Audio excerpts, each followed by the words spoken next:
안녕하십니까. 공시법 김병렬입니다. 자, 이번 시간에는 당사자에 대한 얘기를 한번 해볼게요.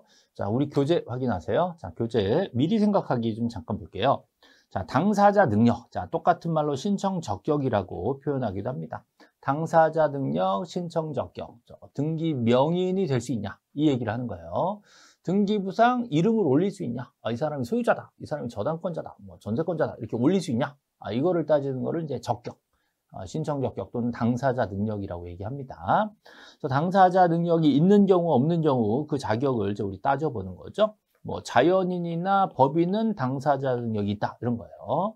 안 되는 경우들도 있단 말이죠. 그래서 되는 거 안 되는 거 따져보는 거고요. 자, 그러면 되면 자 당사자 능력이 있으면 그 사람이 권리자로 들어오냐 의무자로 들어오냐 이걸 또 따져봐야 돼요. 등기를 함으로써 권리를 취득하는 걸로 기재되는 사람. 그런 사람을 등기 권리자라고 하고, 이 등기가 기재됨으로써 뭔가 불이익을 보는, 뭔가 권리가 소멸해서 작아지는, 저 사람을 넘겨주는 이런 입장에 있는 사람을 등기 의무자라고 얘기합니다. 그래서 그 권리자 의무자 따지는 경우는요, 같은 사람이라도 무슨 등기니, 설정 등기니, 말소 등기니에 따라서 권리자가 될 수 있고 의무자가 될 수 있는 겁니다. 그래서 그 해당 등기마다 이 이익 불이익을 따지는 연습을 좀 해봐야 되는 것이죠. 그래서 등기 이 절차의 심사는 등기가 형식적 심사에 의하므로 등기관은 실적 진실을 심사하기가 어렵습니다. 등기관이 앉아가지고 진짜야? 이럴 수 없는 거거든요. 서류만 판단하는 겁니다. 그러므로 권리자 의무자 같이 오셔. 둘이 같이 오면 자기들끼리 얘기하면 우리는 가만히 듣고 판단하면 되니까 같이 오셔. 공동 신청하게 함으로써 권리를 취득하는 사람 또 이익을 본 사람 또 반대로 권리를 상실하거나 불이익을 본 사람 양쪽에 같이 오니까 공동 신청을 하게 되어서 등기가 제대로 들어갈 수 있다. 진정성을 확보하는 방법이다. 이 공동 신청의 이유입니다. 공동 신청을 하게 함으로써 권리자 의무자가 같이 오니까 등기관은 가운데서 조정을 할 수가 있다는 거죠. 네. 자, 그러면 그 내용, 도해 내용을 한번 살펴보도록 할게요. 자, 등기 신청은 당사자가 등기소유가 사는데 그 당사자가 될 수 있는 자격을 당사자 능력이라고 얘기하는 겁니다. 그럼 당사자 능력이 있으면 그 친구가 신청을 직접 할 수 있냐, 누구한테 맡겨야 되냐, 이걸 신청 능력이라고 얘기하는 거예요. 근데 요즘은 신청 능력 부분은 요즘 잘 안 나옵니다. 잘 안 나오고 당사자 능력이 이제 최근에도 계속 출제가 되는 거고 훨씬 더 단순합니다. 그래서 당사자 능력이 있는 경우는 자연인, 법인, 비법인 여기까지예요. 자연인, 법인, 비법인. 자, 외우세요. 자연인, 법인. 자, 당사자가 되죠. 비법인까지 되는 겁니다. 자, 여기 특별법상 조합과 국가자치에는 법인의 법인.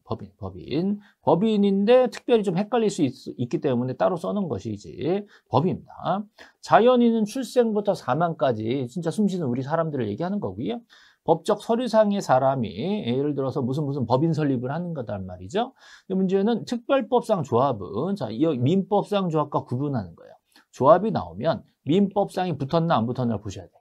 그래서 특별법상 조합은 많이 들어보시는 농업협동조합 이런 거 있죠. 재건축조합. 얘네들은 보통 특별히 법으로 법인으로 만들어놨어요. 법률 규정에 법인으로 만들어놨기 때문에 법인이다. 이름만 조합이다. 진짜 조합은 민법상 조합이에요. 얘는 당사자 능력이 없다는 거예요. 또 국가, 대한민국, 그죠? 이것도 법인으로 봅니다. 자, 지방자치단체, 시도나 시, 군, 국까지 지자체, 자치단체로 자치단체장 뽑잖아요. 이런 경우도 역시 법인으로 봅니다. 근데 읍면이동은 자치단체가 아니거든요. 얘네들은 당사자가 안 된다는 거예요. 자, 태아도 자연인이 못 된 거예요. 태아는 애가 뱃속에 들었어요. 출생하면 영유아, 유아, 출생하고 나서. 근데 출생 전이잖아요, 태아. 태아는 당장 등기부에 못 나온다. 그죠? 학교도 학교 법인으로는 가능하지만 학교로는 안 됩니다. 학교 법인 다르잖아요. 학교라는 시설물을 학교 법인이 운영하는 겁니다. 그래서 학교 법인은 당사자가 되고 학교는 안 된다는 거예요. 민법상 조합 안 되고 읍면이동 안 됩니다. 자, 그래서 좀 조심하실 게 민법상 조합은 안 되지만요. 자, 조합원 그러면 됩니다. 조합원은 때는 합유 등기로 등기가 가능합니다. 이것도 같이 구분을 하셔야 돼요. 자, 특별법상 조합은 그럴 필요 없어요. 특별법상 조합 합의 이러면 안 돼요. 자, 특별법상 조합은 바로 법인이기 때문에 바로 그냥 등기가 되는 거고요. 국가자체, 국가자체는 우리 지방자치단체는 시도하고요. 시, 군, 구 그죠? 광역자치단체와 뭐 기초자치단체에서 자치단체는 법인으로, 자, 법인으로 인정하는 겁니다. 자, 중요한 거는 법인이 아닌 사단재단도 당사자가 된다에 들어가 있는 거죠. 법인 아닌 사단재단이 교회나 종중 같은 거 있었죠? 법인 아닌 사단재단, 자, 교회나, 자, 종중이나, 또는 사찰이나, 뭐, 정당이나, 또 아파트 입주자 대표자 등등등, 그죠? 또 자연불악 같은 거, 자연불악 같은 거. 그래서 원래 읍면리동은 등기가 안 되지만 자연불악으로서 비법인으로 인정될 수 있는 경우에는 등기되는 경우도 있다. 이렇게 보셔야 돼요. 그래서 읍면리동, 행정구역으로 읍면리동 그러면 등기가 안 된다. 그러나 자, 걔네가 무슨 동사람들이 모여서 자연불악으로서 대표자도 뽑고 뭐 별도 단체를 만들었다. 그러면 비법인으로 법인이 아닌 거죠. 등기 당사자가 될 수 있는 경우가 있을 수 있어요. 그렇게 해서 구분을 좀 하셔야 됩니다. 자, 그러면 이 당사자가 되는 경우 자연인 법인, 비법인, 자, 법인 등등등 됐어. 그럼 걔가 등기 권리자냐, 등기 의무자냐에 따라서 자, 이게 의사 능력, 행력을 나눠봐서 볼 필요가 있어요. 그래서 등기 의무자는 재산을 보내는 측이에요. 재산 보내는 측에서는 의사 능력도 있어야 되고 행위 능력도 있어야 된다. 자, 조금 어려운 얘기긴 한데 좀 쉽게 말하자면 걔가 등기소에 올 때 제정신 갖고 온 거야? 의사 표시 할 수 있어? 저 무슨 생각하는지 알아? 이거 물어보는 게 의사 능력이에요. 제정신은 다 필요하다. 걔가 뭐 멀쩡한 놈이야? 이거 물어보는 거지. 근데 사실 멀쩡한지 아닌지 구별하기 힘들잖아요. 그래서 의사 능력 판단이 되게 어려워요. 그래서 이제 법적으로 딱 맞는 게 걔 몇 살이야? 몇 살이야? 성년이야? 미성년이야? 몇 살 됐어? 그게 이제 행위 능력이라고 얘기합니다. 걱정되죠. 나이는 넘었는데 모질한 친구들 어떻게 해? 자, 그래도 행위 능력이 있는 겁니다. 행위 능력.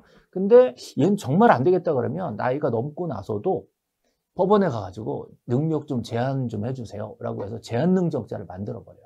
그럼 이제 미성년자 취급을 하는 거지. 그래서 그렇게 만드는 거를 행위 능력이라고 얘기해요. 그래서 의사 능력은 뭐 진짜로 지 혼자 이거 할 수 있어? 이렇게 구체적으로 진짜 걔 정신이 좀 멀쩡한 거야? 이 물어보는 게 의사 능력이고 행위 능력은 몇 살이야? 혹시 나이는 넘었지만 법원 갔다 왔어? 명확하게 딱 나오는 겁니다. 자, 뭐가 어떤 건지 대충 감 잡았죠? 네. 우리 시험에서는 이 신청 능력, 즉 의사 능력, 행위 능력을 나눠서 시험 문제 내는 거는 예전에 한 번 나온 적 있고 최근에 잘 안 나오는데 그래도 구분을 좀 해야 되니까요. 당사자 능력은 OX로 딱 구분돼요. 근데 의사 능력은 제정신인지 애매하단 말이죠. 행위 능력은 몇 살이야? 법원 혹시 갔다 왔나? 이렇게 따지는 겁니다. 그래서 자, 권리자, 의무자를 나눠볼 때 의무자는 제정신도 있어야 되고 나이도 넘어야 된다. 만약에 이게 모질라면 대리인을 써야 된다. 엄마, 아빠가 대신해 주든지 이렇게 해줘야 된다. 그런 거죠. 그래서 꼭 이런 능력이 다 필요하다. 그러나 자, 등기 권리자 된다. 이 말은 재산이 나한테 오는 거예요. 그렇기 때문에 내가 의사 능력만 갖췄다면 자, 의사 능력이 있어야 돼.